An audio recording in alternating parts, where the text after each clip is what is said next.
Hello and welcome along to another episode of this FM19 story, part of the furniture with me, Daniel. It's season 6, episode 5, and today we move into the January transfer window with a massive game against our rivals Plymouth in League One. But we start on my profile screen just so we can have a look at one of the biggest bits of news of this series so far.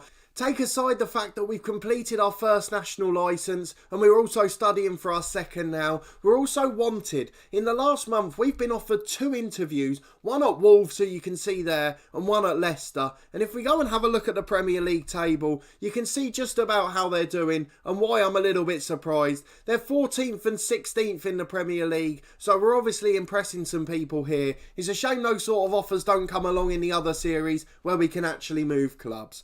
But if we go back to the club's home screen, you can see just how well we're doing. We've really been consistent in the last couple of months. I don't think we've actually lost a game since you were last with me, which shows just how well we've done. We've now opened up a 9-point gap to third place, which is amazing. I still think Charlton will be the favourites for the league because they've got a really strong squad and pay high wages. But we're in first place at the moment, and most importantly, that cushion to third is big and the cushion to 7th is absolutely massive. So a playoff place is going to be the minimum this year, even if we have a dramatic collapse.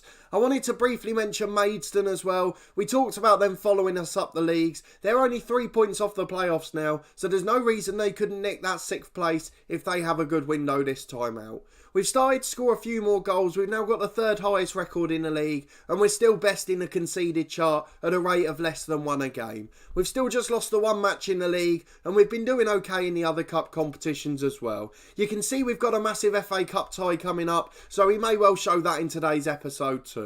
We would normally talk a bit about our plans for January, but there's not much to do in terms of ins. The most important thing for us is keeping hold of the players we want to. The first day of the window, we've already had a 7-figure bid for Owen Jack. It's something we're going to have to be wary of this window. There's a couple of the backups with high potential that I will sell. We had that with Roberts and Rangers last year, which we'll do again if we get the right offer. Players like Richards and McCabe who can't get regular football, we're happy to accept deals for them should they be right. But if we go and have a look at the schedule for the previous games, you can see it's just a sea of green and yellow, which is absolutely amazing for us. You're with me for the Bath FA Cup tie, a really poor performance but we got the win. We followed it up with a wonderful performance in the Checkatrade Trophy. We'd saved most of our first team for this. Broja got a brace, Williams and Weir scored as well. Weir's goal in particular was an absolute cracker. We won 2-1 at home to Swindon, Broja with a 90th minute winner, the sign of champions again, and then away to Bolton. It was the home side who got a late consolation and scared us after George Moncur had scored a great goal after Matt Butcher had given us the lead.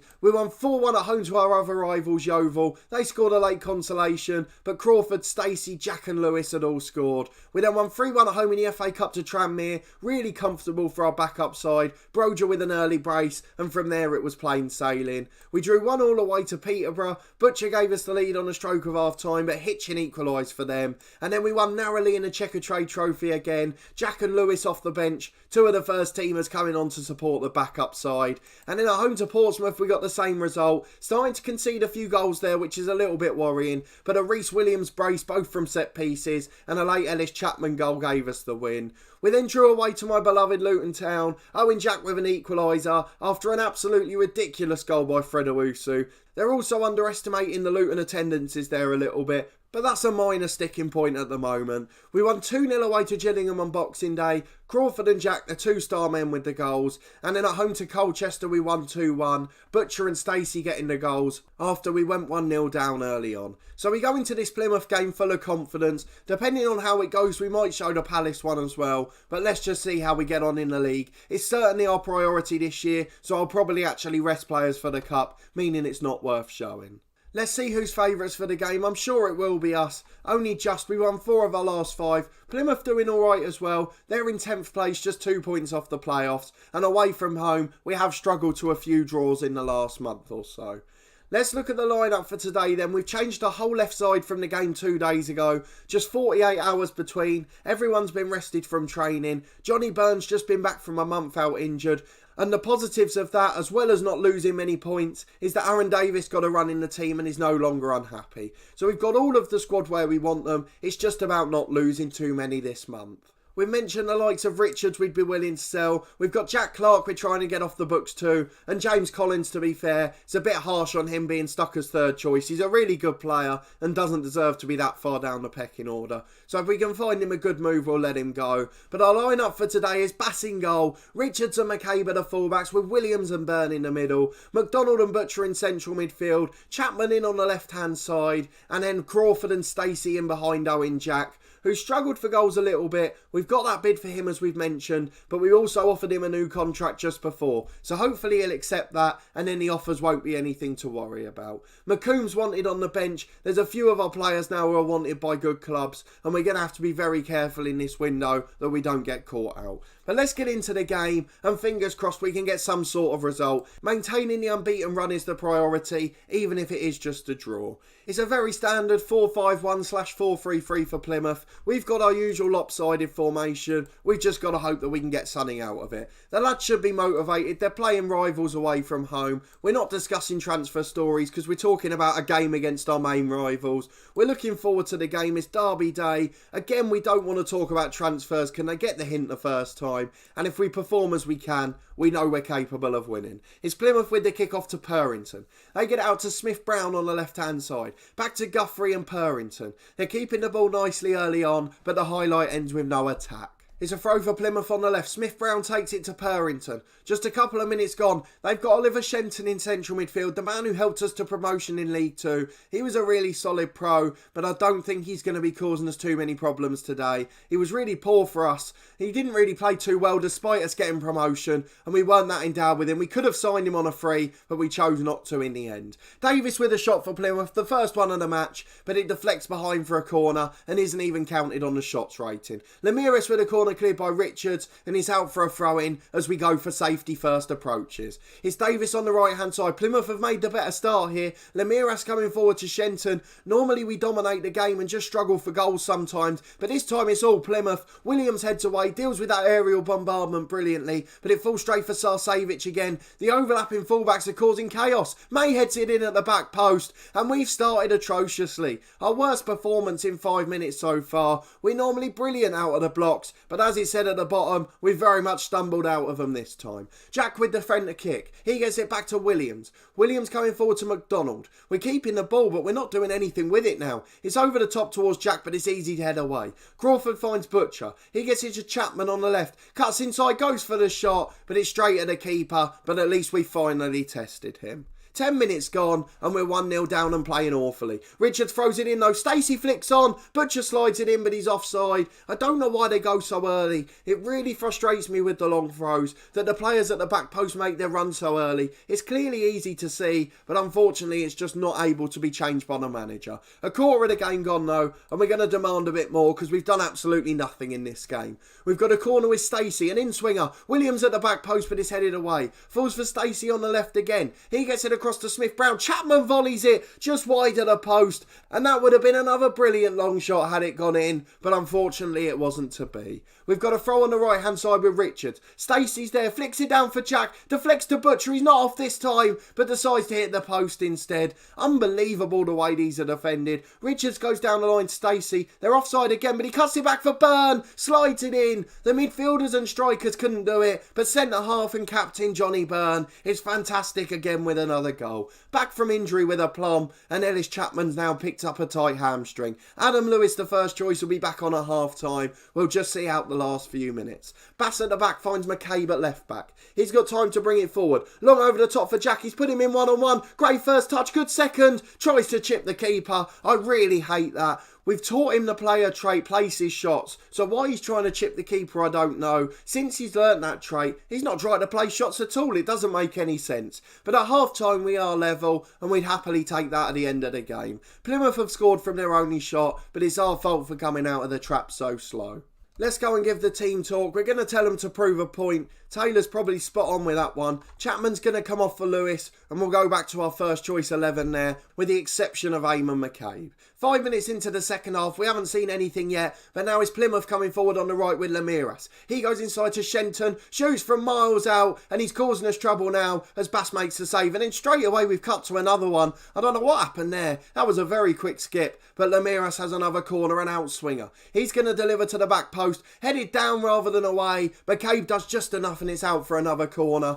Excuse the odd jump cuts here. That one wasn't one of them, but there will be a few. Got the sniffles again, so that's why that's happening. May's got the ball on the left-hand side. It's deflected away for another throw. And we've started this half really slowly as well. Very disappointing stuff. The lads haven't done that much this season. Crawford flicks the ball away, but Purrington switches it to Kai, the right back. He's a player who rejected us before as well. Into Davis. Now May. He scored again. Why have we started both halves so badly? We've been so good this season, and then we come on camera and we're absolutely petrified of our rivals. We'll demand more again, but I can't see anything good coming of this. We might have to go long ball. We finally got a warning to close May down after he scored a brace. Let's go and have a look at him to see how good he is. He doesn't look great, to be honest. He's a 17-year-old on £170 a week. 75 is a rating for the scout summary. We could go and scout him because he's a player that's impressed us. So we're going to go and do just that, but he doesn't look a particularly strong player.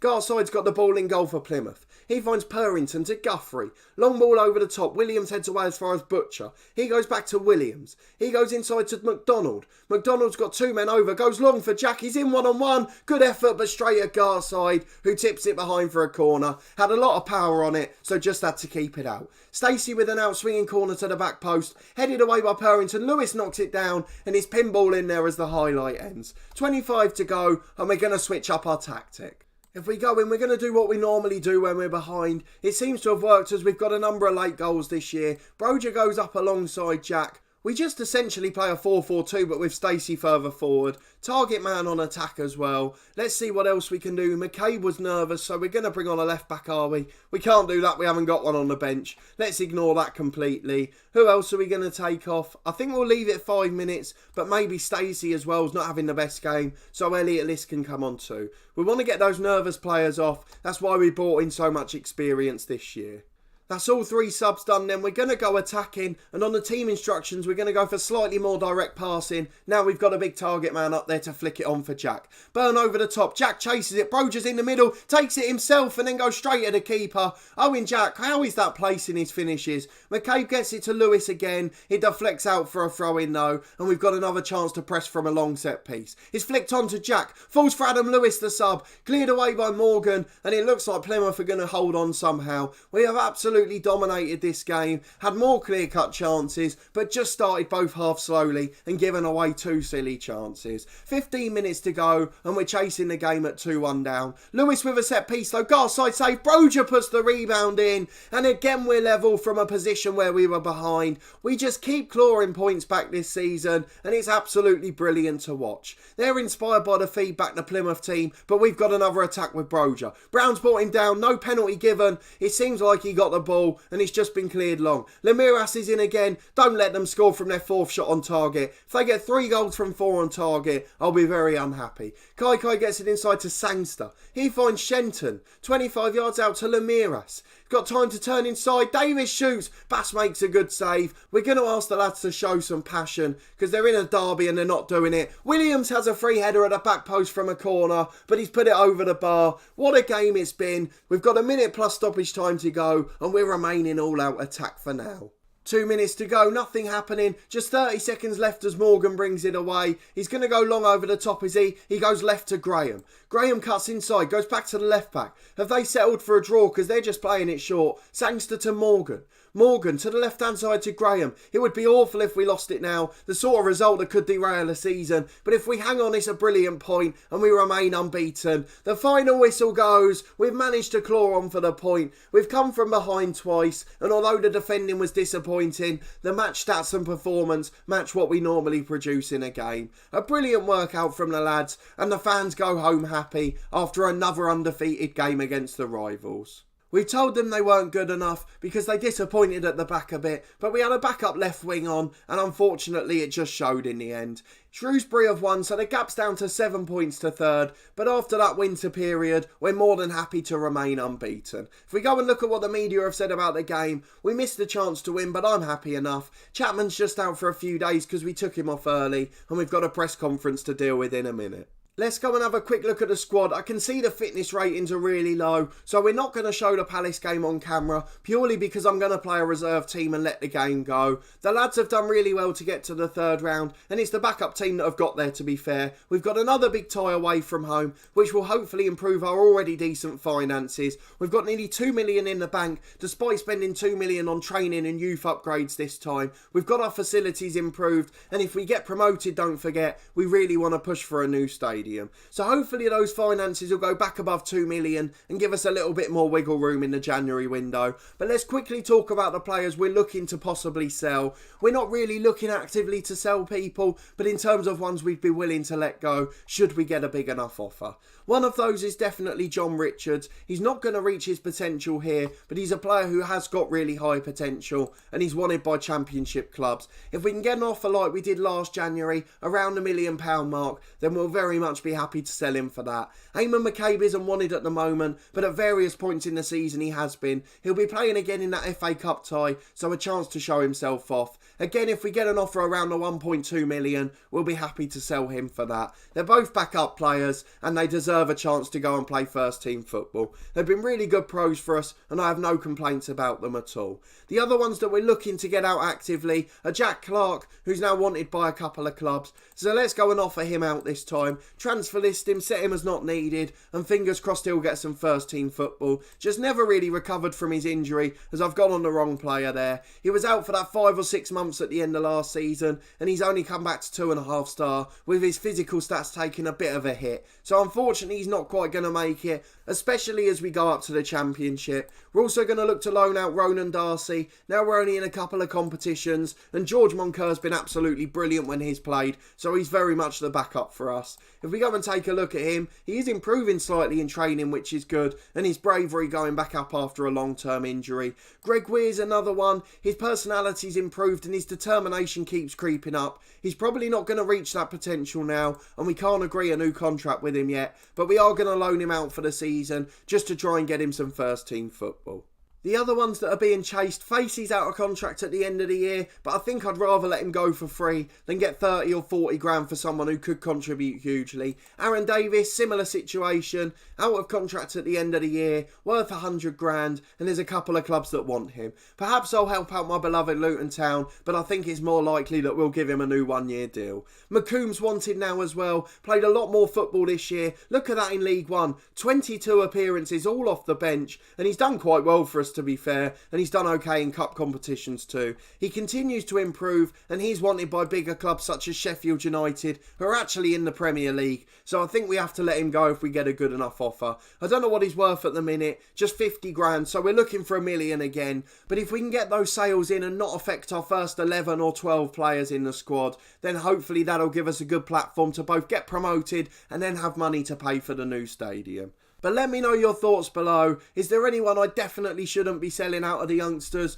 or should I keep my approach of previous years, which is if the offer's good enough, let them go. We're at the stage financially now where the chairman lets us make the decision, so we don't have to worry too much about players being unhappy or the board going over our head to sell players for a few $100 grand. The only other one I'm potentially interested in selling is Ellis Chapman. He just gets injured all the time and he's been a bit unfortunate with that, but he's worth 300 grand. We got him in on a free at the start of the season, so if we can get that money for him, I think I'd probably take it and get a new backup. We've got a few options to get loan players in. There's loads of players that the director of football, the scouting team, the head of youth development, they've all been scouting all season, and we'll have options to replace the backup players on loan, as we've had to so many times in the previous seasons. But if we go to our schedule to look at when we might next be back, we've got some massive games coming up. And look at that, at the end of January and start of February, Wigan and Shrewsbury, I think they're both up there. Wigan are 4th and Shrewsbury are 3rd. So we'll see who's the highest of the two when we get to the games. If it's still close, we'll do a double header. It'll be sandwiched by the January transfer window closing as well. So even if we only show one of the games, we'll certainly show you deadline day.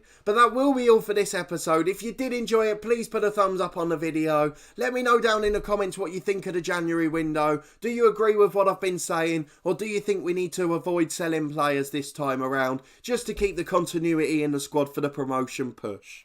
And update me on where you think we'll finish. I'm pretty sure we're going to be in the top 2 now. I still think it will be 2nd place, but let me know if you think we'll win the title. Subscribe to the channel for daily FM19 content from my 2 long-term stories. This one with Torquay United and our other series, The Head Coach, where we're well into our first full season at Barnsley as we look to continue our climb up the managerial ladder. There's also weekly content from my FIFA 19 lower league career with Crew Alexandra, but a massive thanks for watching this one as always, and your continued support in following the series, and we'll see you next time for another massive game in League One.